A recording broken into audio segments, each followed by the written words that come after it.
On a late November night, Rosie's diner glowed like a tired heartbeat on Route 44. Fluorescent lights humming over empty booths, a bus stop flickering just beyond the windows. Lena Brooks moved through the silence the way someone does when they're trying not to shake. 3 weeks of the same stranger sitting alone, watching her every step, had drained the warmth from her smile. Tonight, he'd positioned himself closer. Too close. When she refilled the cup of the man in booth 7, a broad-shouldered biker with a calm, weathered face. Her voice cracked almost before the words formed. "Ethan, he's here again. He followed me last night." Dean lifted his eyes, slow and deliberate. "Which one?" Lena barely turned her head toward the corner. The man there smirked, as if he already owned the outcome. And in that moment Dean pushed back his chair, quietly, decisively, shifting the entire room. Something was about to break. If you want more stories that hit this hard, like the video and subscribe to Canada's Heartfelt Tales so these voices never go unheard. The moment Dean pushed back his chair, the sound barely rose above the hum of the diner lights, yet it carried more weight than a slammed door.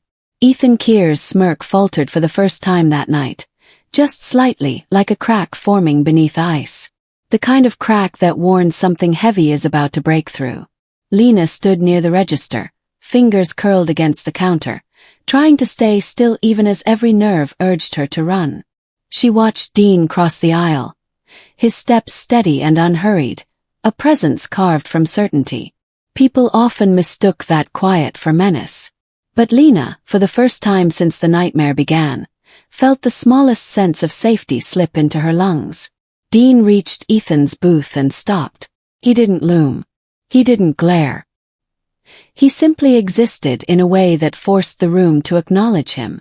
Ethan leaned back, attempting confidence. "You looking for something, old man?" Dean's voice came low. "I'm looking at someone who's been making her afraid for 3 weeks.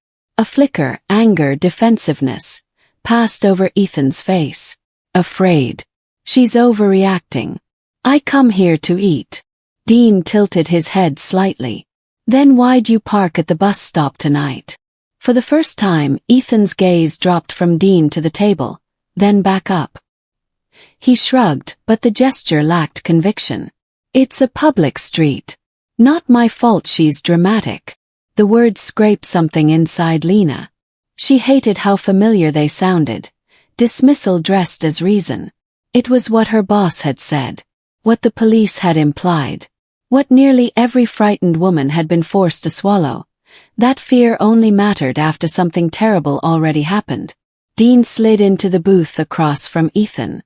A deliberate act. Signal. "You're done," he said.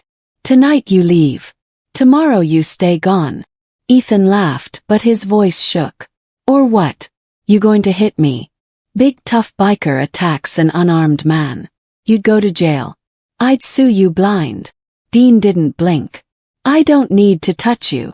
Ethan's laugh died halfway. "Then what? You going to stare at me until I vanish?" Dean leaned forward just enough to close the air between them. "I'm going to make sure you understand every inch of the trouble you built for yourself." Something changed in Ethan's expression. Twitch at the jaw. A subtle tightening of his grip on the edge of the booth. Fear, thin, newly sprouted, trying to root. But then he hid it behind anger. "You people think you're heroes," he muttered. "Leather jackets, loud bikes, acting like you matter. She smiled at me once. That's all it was. I'm not the villain here." Lena's breath caught. She remembered that night. The shift when she'd handed him coffee, exhausted but polite, giving every customer the same kindness. She had smiled because she always did, because it kept her going. That single moment had been twisted into a claim Ethan used to justify weeks of torment. Dean didn't raise his voice. "You're not the villain because she smiled. You're the villain because you refused to hear the word no." Ethan slammed a palm on the table. "She never said no." "She didn't have to," Dean replied. "Her silence should have been enough." The diner door chimed. A gust of cold November air swept in as 2 more bikers stepped inside, both wearing the same patch on their backs. They didn't speak, didn't posture, didn't even glare. They simply walked to the booth and stood behind Dean, quiet as shadows but impossible to ignore. Ethan's bravado collapsed. He glanced toward the exit, but one of the bikers shifted subtly, blocking the aisle. "You don't get to walk away," Dean said. "Not until she does." A tremor ran through Ethan's leg. He rubbed a hand over his mouth, trying to regain control. "Look, okay, maybe she got the wrong idea. But I didn't break any laws." "You didn't break bones either," Dean said softly. "Yet." A silence settled so heavy it pressed into the vinyl seats. Dean continued, "You're going to leave this town tonight. Right now. When you get home, you pack everything you need for good. And then you disappear." Ethan scoffed weakly. "Disappearing isn't a crime." "No," Dean said. "But coming back will be." One of the bikers stepped forward, placing a folded paper on the table. Ethan hesitated before opening it. His eyes widened as he read, printed screenshots, timestamps, and still images that showed his pattern, following Lena after shifts, idling near bus stops, circling her street. "You've been recorded for days," the biker said. Ethan's voice dropped to a rasp. You were spying on me?" "We were protecting her," Dean corrected. "Something you couldn't understand." Ethan pushed the papers away, hands shaking. "Okay, fine. Leave. Tonight. But you can't stop me from going where I want." Dean's eyes hardened. "Try coming near her again, and you won't have a conversation next time. You'll have a consequence." The lights above buzzed softly, as if the diner itself held its breath. Then Ethan made the mistake of looking at Lena. His expression twisted, resentment, humiliation, something uglier beneath it. "You think they're saving you. You think anyone cares about a waitress. You're nothing." The insult hit Lena sharply, but it didn't cut the way Ethan expected. Not with the three men standing between her and the darkness he'd dragged into her life. Dean turned slowly, meeting Lena's eyes. "You good?" he asked. For the first time in weeks, she nodded without lying. Dean looked back at Ethan. "You just earned the part you didn't want." Ethan frowned. "What part?" "The part where I make sure people know exactly who you are." Dean stood, signaling the bikers. One reached into his vest and placed a small recording device on the table. Ethan's earlier threats captured cleanly.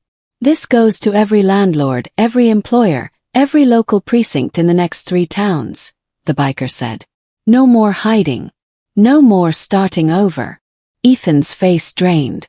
"You can't do that. You'll ruin my life." "You tried to ruin hers," Dean replied. "You chose this ending." The emotional wave in the room shifted, tension swelling, breaking, reforming into something sharper. Ethan pushed back, staggering out of the booth, voice cracking between anger and fear. "I'll report you. All of you. This is illegal." "Then call," Dean said. "Tell them why we're here." Ethan froze. Because he couldn't. Because telling the police meant revealing everything. Because his terror wasn't built on innocence. It was built on exposure. Dean stepped aside, allowing Ethan a path to the exit. "Leave." Ethan bolted through the door, nearly slipping on the frosted concrete outside. His dark sedan screeched as he pulled away, taillights disappearing into the empty stretch of highway. Inside the diner, the silence left behind felt different. Not heavy this time, but cleared, like air finally moving through a room that had been sealed too long. Lena exhaled shakily. Is it over?" Dean shook his head. "Not over. Just redirected." She frowned. "What does that mean?" "It means he'll have a trail now," one of the bikers answered. "People watching. People aware. He won't get to hurt anyone without eyes on him." The emotional wave softened, tension giving way to exhaustion. Lena leaned against the counter. "Thank you.